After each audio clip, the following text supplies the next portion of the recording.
आज बनवूया पनीर कोल्हापुरी मसाला। त्यासाठी पटापट तयारी करून घेऊ। सर्वात आधी ग्रेव्हीसाठी तूप, कांदा, टमाटर, शिमला मिरची आणि लसूण लाल मिरच्या टाकून लालसर परतवून घेऊ। त्यानंतर मिक्सरमध्ये बारीक करून घेऊ। आपली ग्रेव्ही तयार आहे। त्यानंतर फोडणीसाठी तेल,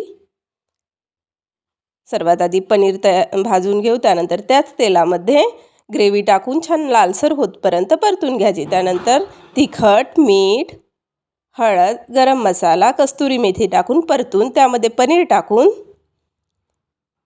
त्यानंतर सांबार टाकून आपण तडक्याची तयारी करूया।